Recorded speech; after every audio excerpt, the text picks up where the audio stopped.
ربع ساعه دي انا هراجع فيها المرتين اللي احنا خدناها، ودي اخر مره نتكلم في الحروف تاني، تمام؟ اخر مره ان شاء الله. فيا ريت الناس تكون متفاعله معايا. احنا غبت كام حرف؟ 32. تسمين ازاي؟ طبعا متحرك. كم حرف ساكن؟ واحد حرف. في رقم 6. ليه نقطتين صح؟ كم هم؟ تمام. مين فيهم المذكر ومين فيهم المؤنث؟ مؤنث.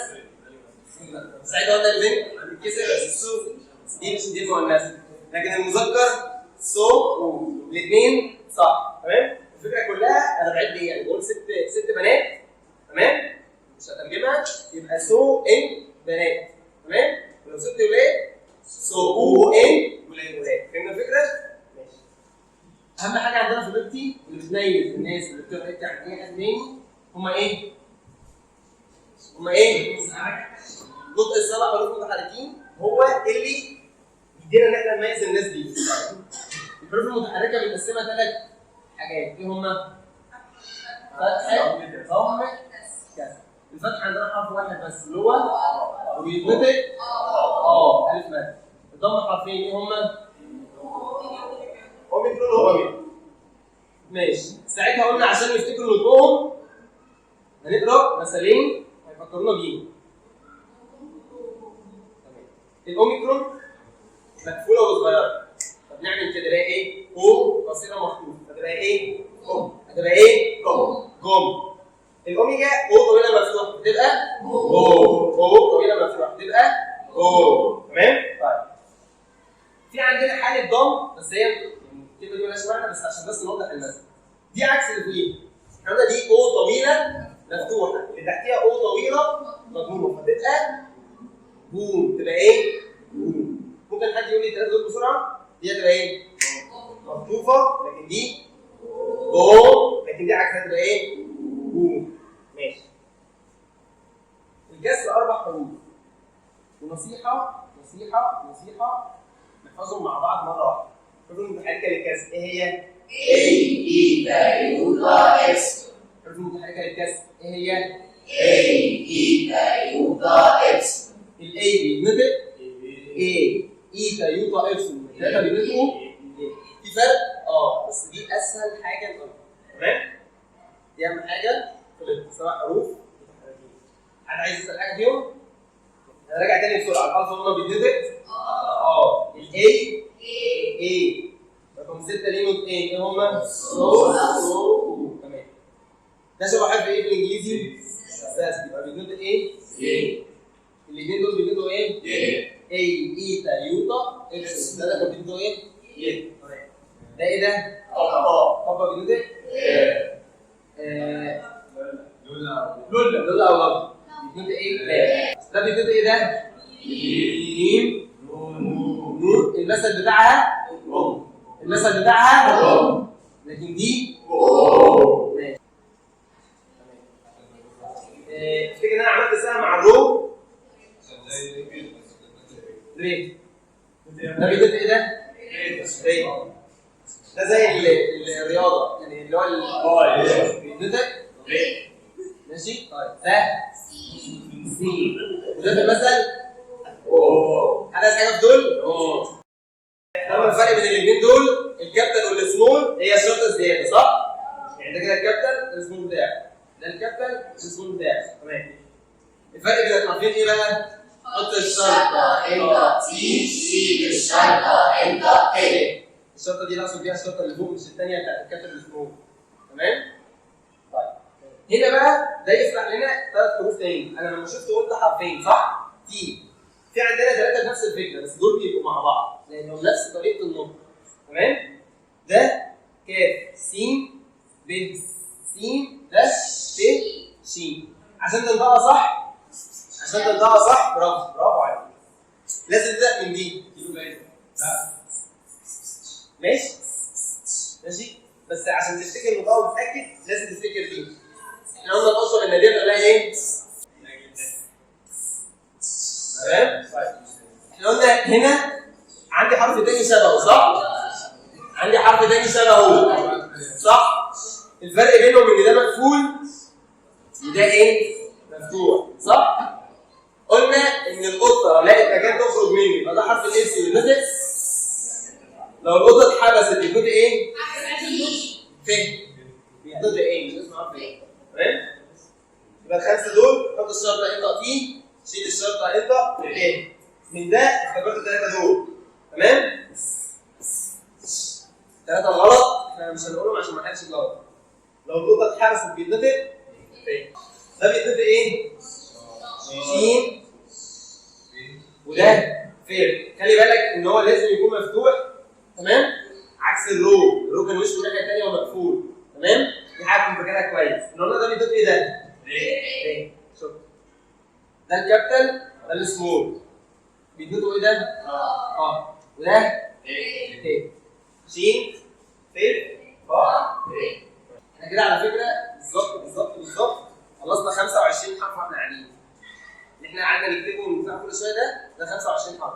باقي 7 حروف بس ليهم قواعد تمام؟ خليك فاكر التقسيمه اللي هقسمها دي. برافو عليك ملاحظ ان في ناس اشتغلت تمام؟ اول حاجه هي ايه؟ المكان. والمكان ده حرف واحد بس اللي هو الدلتا. الدلتا ليه نطقين دال او زاي. بس ازاي بيفرق على حسب المكان؟ هل المكان اقصد هو في اول الكلمه وصلها في الاخر؟ لا، نوع الكلمه نفسها. يعني ايه؟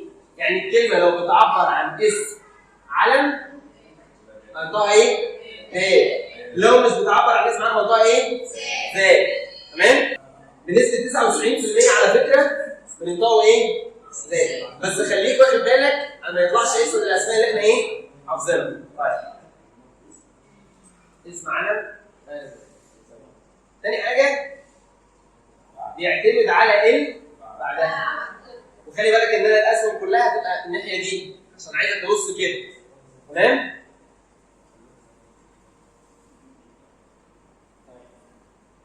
الفيتا دي نقطتين، ان يتنطق حرف الفي بالانجليزي او ب. لو اتنطق في بالانجليزي ده بيفكرني بالسبع حروف متحركه تمام؟ يبقى الفيتا تنطق حرف الفي بالانجليزي لو جيب عليه اي حاجه من السبعه المتحركين. الب امثله بسرعه. دي مثلا بسرعه انا عاملها مخصوص عشان خاطر الاوميجا. تنطق ازاي؟ طيب لو قلنا دي وي هنا ب ليه؟ عشان هل بعديه حاجه من السبعه؟ يبقى غير ذلك بنقول ايه؟ ب. الغمه دي 3 نقط، نون جيم غين. النون لو جه بعديه غمه سي قطه تي. الغمه منطقه نون لو جه بعديها غمة سي قطة إي. الغمه نون لو جه بعديها غمة سي قطة إي. الغمه جيم لو جه بعديها A إيتا يوتا إكس. ده من دلوقتي ونازل الاربعه دول هيبقوا معايا بس كلكم متحركه للكسر تمام؟ يبقى الغمه جيم لو جه بعديها A إيتا يوتا إكس. الجيم غير ذلك دي اقصد جه بعديها اي حاجه غير الثمانيه دول. اشهر مثل في القاعده دي على طول. انا عايز انطق اخر مقطع ده، ممكن حد يقراه لي؟ لا انا عايز اخر مقطع بس. طب لو كده لوز. طب لو كده لوز. تمام؟ طيب الغمه الاولانيه جه بعديها ايه؟ غمه اكس قبه كي. يبقى الغمه دي هتبقى ايه؟ الغمه دي جه بعديها ايه؟ ايتا ايتا ايتا. يبقى هتبقى ايه؟ جيم. المثل ده طبعا معروف اللي هو ايه؟ جيم. تمام؟ الزنجر دي حاجه من اثنين، جيم او جيم. جيم لو جه بعديه ايه؟ A إيتا يوتا إكس. الجيم اشهر مثل للكلمه دي هو ده. شيك يعني ايه؟ يد. تمام؟ ممكن حد ينطق لي دي؟ غازي. طب دي انت قلتها جيم ليه؟ بجيب عليها حاجه من السبعه. برافو عليك. يبقى دي جيم عشان جه بعديها حاجه من ايه؟ اي دوت ايبسلون لا انا قلت المتحركين للكسر بس. تمام؟ خليك حافظ دول كويس كده. اول حاجه المكان اللي هو ايه؟ دلتا. ده لو زي ده لو اس علم زين غير زي. اللي بعدها 3 حروف بيتا غاما جاما. البيتا دي بالانجليزي لو جه بعديها 7 متحركين ب غير زي. الغاما نون ج ج نون غاما اكس كابا كي جيم اي ايتا يوتا اكس ج غير زي.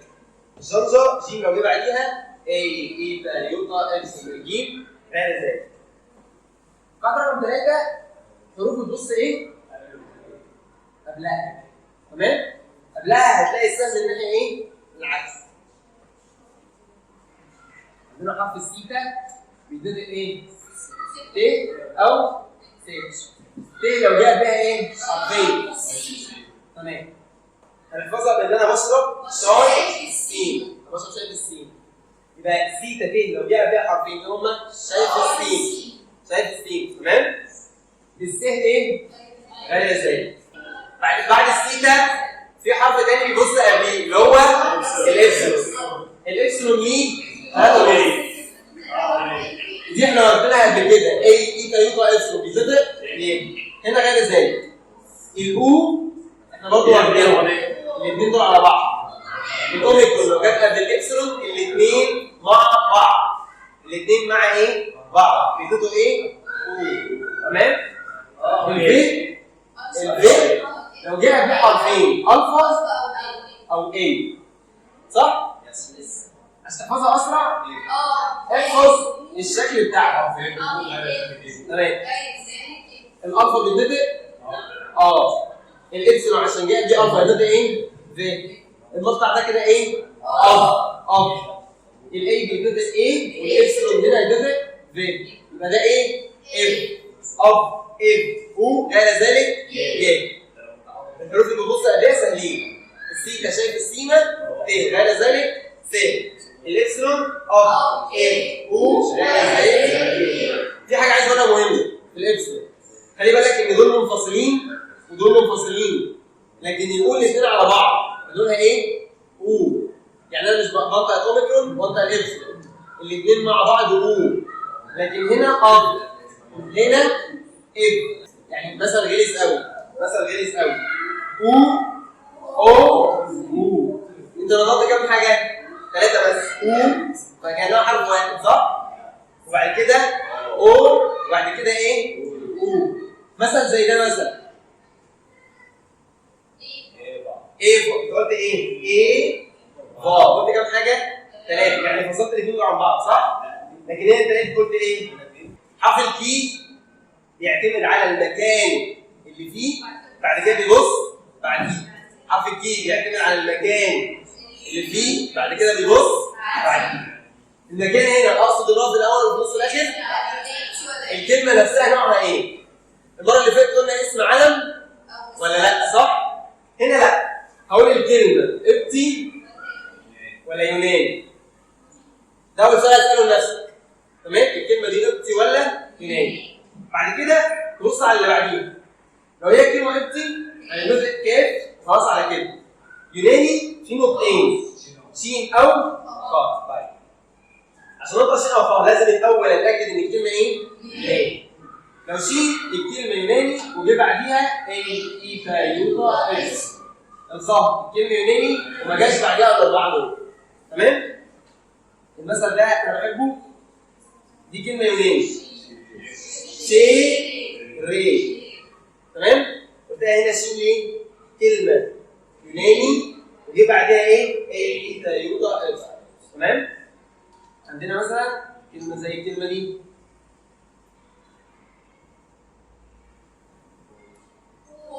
قرص. تمام؟ انت قلتها هنا خاء ليه؟ الكلمه يوناني اخرها اس. تمام؟ وما جاش بعديها حاجه من الاربعه دول. غالبا بنسبه 99% اصلا بننطقها ايه؟ بس عشان لو سمعتهاش الاوقات تبقى فاهم الكلمه دي ايه؟